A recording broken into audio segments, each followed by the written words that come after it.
Hey guys, welcome to the HKC 217 podcast. This podcast is sponsored by ADS Financials, and this episode we're going to be talking about his weekend at Three Sisters in Wigan.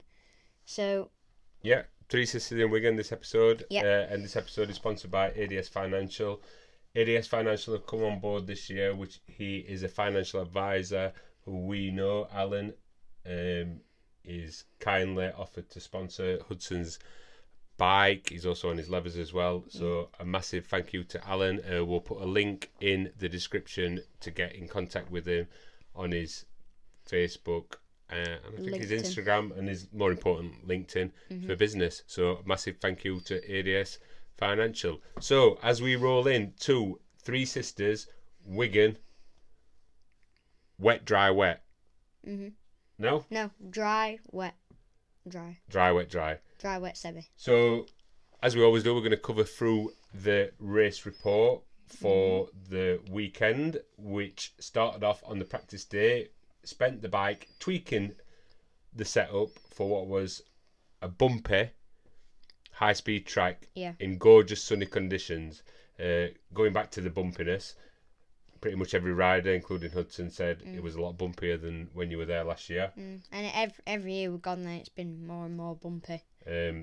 So yeah, we had to do a lot of tweaking, pressures, suspension, trying to get it as best as you could. It was just super bumpy. You improved all day and you was happy with the progress. So you rolled into qualifying, which is a really nice sunny conditions. Unfortunately, there was an oil spill on the track in, I think it was second practice, or it must have been first practice. Anyway, it was Dave. Yeah, Dave. So it was Dave who went into Superman mode. Did running man. Running man, Mark Marquez style, and bent his toenail back, I think he ended up doing. Lucky to get away with not a serious injury there. Yeah. And then everybody had to do practice 2. I think it was practice 2. Not very happy with the conditions. It weren't 100%. Everybody were, because the off was in our camp area or in our paddock area where we were. Obviously, everybody were a little bit hesitant around that bit, but we went and had a little look on the track. Had a look, and there's one line through it, and you just had to. It looks like it's super slippy. Yeah, it didn't look obviously very good with the sand and whatever knocked down, but I think Zach helped. Zach went across with you actually, so massive shout out to Zach who went and stood on that corner. So you were looking at what some of the other sessions were going through there. Like I said, we only had like one practice session. Then that happened. Then the next practice session, everybody were a bit cautious on that bit. You actually really down the pecking order lap wise time, but again, you watched the rest of everybody doing warm up, and then it was dinner time, and we rolled into qualifying 1 and qualifying 2, and you got your confidence back on the track, and you got P2 on the grid for the 110 race, and you got P10 for the 140 race. On my 110. On your 110. And that pretty much summed up Saturday. I mean, it was absolutely mint conditions. Amazing. We did know on the weather, we were looking, thinking it could rain, and as we woke up to wet and rainy conditions on Sunday, you wasn't fazed by the wet track, as we know that Three Sisters is a notoriously very grippy track. Yeah. So you weren't really fussed about that. I was actually quite happy, to be honest. Yeah, wash away old Dave's oil. So rolling into the Ovale 110 Cup race, starting on the front row, you got off to a good start, followed by Valentino until Luna, and you overtook him on the straight after Luna. On lap 2, Charlie overtook you in the same place, so dropped back to second place.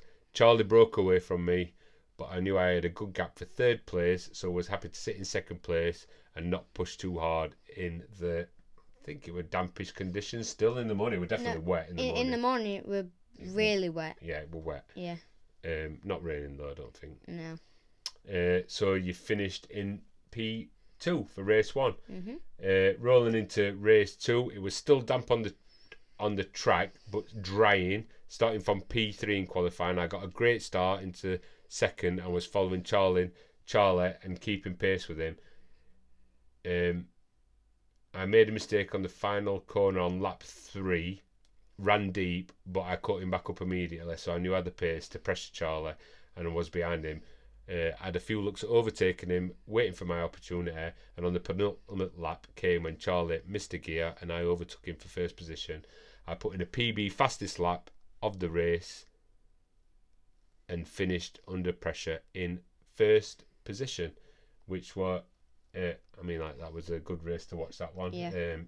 I thought the race had gone away from you because it were on the final corner. Yeah. You ran really deep, not onto the grass, and like Charlie actually got quite far away from you. Like okay, that's pretty much done. But as you were catching him, and I was signalling to you that you were doing a good lap time, and you're actually going faster than Charlie, and you could obviously see that you were reeling in. So that were a really good victory, that one. Yeah. A good win. A good win against dodgy conditions again, really. Yeah. So in race 3, as we were in the pit paddock area, we had a look round, and Hudson and Travis had opted for slicks because at this point it was dry on the track. Yeah. So for other people's races, it was flashing wet maybe an hour before, and then it dried up again, or it would look like it were going to rain. We were confident that the rain wouldn't start and the track was dry. Pretty much everybody else looked like they had wets on. So I like to Hudson, you've got a chance of pretty much getting away from people here. It's going to be a bit dodgy conditions if it rains. So you started in P2, got in a few laps behind Charlie. Valentino overtook you, dropping yourself to third. I tried to overtake. Valentino got into Luna and got pushed wide. Yeah. Oh, and you got pushed wide. Yeah, because Valentino overtook me. Clean move, but then I don't know. I think you lost your drive. I lost my drive. Off, didn't you? Yeah, I had to roll off. And Travis nipped past you. Travis nipped past me. Could see the riders battling in front of me, so you dropped to fourth at that point. Yeah. See the riders battling in front of me. It was so close between us, and I got past Travis and close up to the leaders. Oh, this is where you were. You were like, yeah. Sorry, me. Yeah, so you got past Travis. You were behind Travis for a while, weren't you? Yeah, and then you got past Travis and you caught up to Valentino and Charlie. Yeah, and I think you come in and you went, I just needed like one more lap. I think you did your PB of the race on that when you got. Yeah. In fact, you got the fastest lap of all, with the fastest lap of all the races. I don't know if that's fastest lap of the weekend or what. I don't know if I put that right there. Well, I got past Travis, close up to the leaders with the fastest lap of all the races. Well, yeah, because sounds like you got the fastest lap of all 3 races over everybody. They count the fastest lap of the weekend, obviously in your class, from the races. They don't do it in the practices or qualifying. Yeah, I was just on about if that's you. I'm on about your fastest lap of the races or overall fastest lap. I'll have to look at that. I'll flash up the graphic if that's right. You come in and just said you needed one more lap. It was a fantastic race finish, and you finished in third. So decent results there in dodgy conditions: a second, a first, and a third. Rolling into the 140 race, I used my 110 for all 140 races. I felt more confident and finished in 5th position. That were in race 1. Yeah. In race 2, I had a great battle with Travis and Daniel for 6th position, and was leading our little 110 group, and ran deep in corner 2 mid-race, and they got past, and then ran onto the grass on the final corner and finished in P8. Oh my gosh, I can remember that one. You remember that? On final corner, you did go grass. I don't know, you kept it up right. Yeah. Race 3, opted for slicks. I was in 6th position, and then the heavens open. Oh my gosh, yeah, I can remember this one. So it was dry all the race, and then probably with 3 laps to go, it absolutely bombed it down. Pretty much everybody were on slicks. Everybody dropped the lap times down 15 seconds. We're all like waving. Yeah, we're like going, like you're looking at track and you just like looking at Hudson had a good gap for 7th, I think, and he just rolled it home in 6th. But I mean, like, they really had to slow down the pace. So that was a P6 in the 140 on your 110, which was nice results there. So as we're rolling through and speeding through a little bit, we'll go up to the results. So looking at the JSM 90 class. I'll just get rid of that bit there. So we've got JSM 90 class. So in third position is Leo Solux. In second position is Max Robinson. So we know Max. So Max come out to Spain with us at the beginning of the year. So he's a good little rider, doing really well in the Irish Championship. So he's a good little rider. And it was nice to see his dad as well. And in first position, it was Joshua Herring. As I haven't got the mini GP screen thing up there, but there's only Jack Hamilton on the mini GP 90, so Jack Hamilton won that one. Looking at the Ovale 110 Cup overall results, so in third position it was Daniel Stevenson. In second position it was me, Hudson Cooper, and in first position was Charlie Cunningham. I think that was Charlie Cunningham's first Ovale 110 win. Yeah, if I can remember correctly. Yeah. Oh no, not a T-side, no, because I won. Yeah, I think. Not a Rowra. I don't know. I'll have to check. Yeah, I'm sure it is. Yeah. So rolling in to the mini GP 140. So in third position, another great result there for Charlie Cunningham. In second position is Wilson Dilks, and in first position is super Tyler Humphreys. Some fantastic racing that weekend by them guys. Wow. Rolling into the next one, which is the Ovale 160 Cup. So in third position, it was another rider that we know really well, who went out to Spain with us, Lewis Mullen, who come across for pretty much a practice weekend, really, weren't it? So Lewis Mullen coming third. In second place is Thole Trevorrow, and in first position in the 160 Cup, it is Tyler Humphreys. And we go on to the mini GP 190 junior class. So in third position it was Kobe Garbrandt. In second position it was Kobe Perry. And in first position, super El Loco Luca Wilkinson. And we go into the 190 senior class, which is including the Bucci Cup. So in third position is somebody we've actually been chatting along with over the last couple of rounds, which is Tim Patterson. Good bloke. Somebody else we know, Brian Hamilton, which is Jack Hamilton's brother. And in first position is Sullivan Munset, who is he'd just come for some practice. I think it was a week before he was racing in Dorrington. Sullivan Munset, and he's a British Talent Cup rider. So he's a good lad as well, and we had a little chat with him. Into the mini bike JSM 140. In third position it's Stephen Humphreys. In second position it's Tommy Fielding, and in first position it's Harvey Lanthorpe, who I believe he's riding for AMR. He's the AMR rider. I'm sure it's him. I don't know if this is a mistake there or not. Is that right? Are they into both? I don't know. So it says mini bike 160 vets overall. I didn't know you could enter both there, but it says in third position Tommy Fielding, in second position Dan Pearson. Oh, we know Dan Pearson, no way. And in first position Harvey Lanthorpe. I don't know if that's right. I don't think that's right. Harvey Lanthorpe's not a veteran. Anyway, errors of administration beyond my control. So wait a minute. Why has that one said that? They all say mini bike 160. Oh, I think this is the vets. Mini bike 160 vets is Michael Judkins in third position. Michael Nellyans. I should have let you say that one. Nellyans.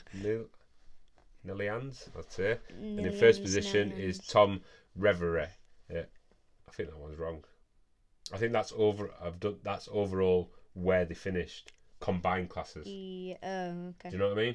Yeah, alright.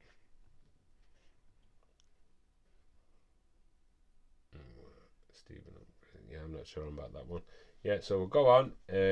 And this is the Super Minis class, which is Calvin Kelly in third position, Jamie Callan in second position, and Lawrence Wardle in first position.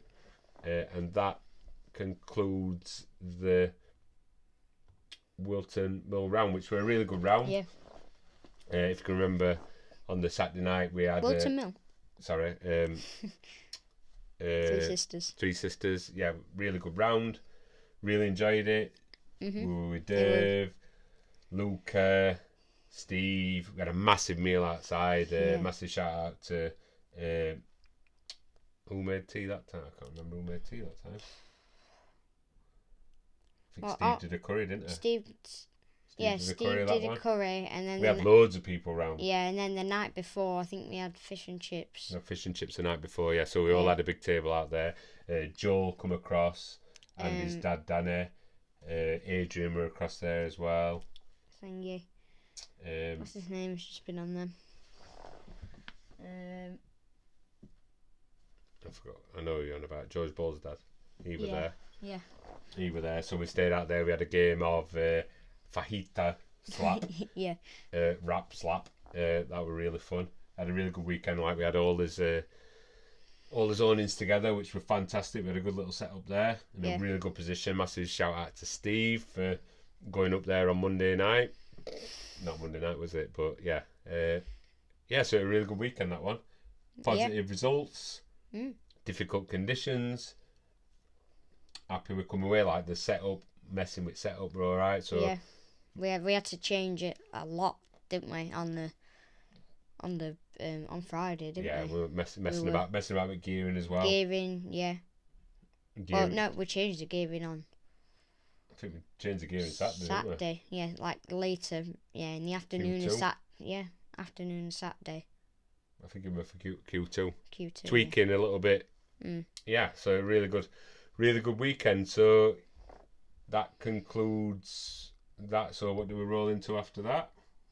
Wilton Mill.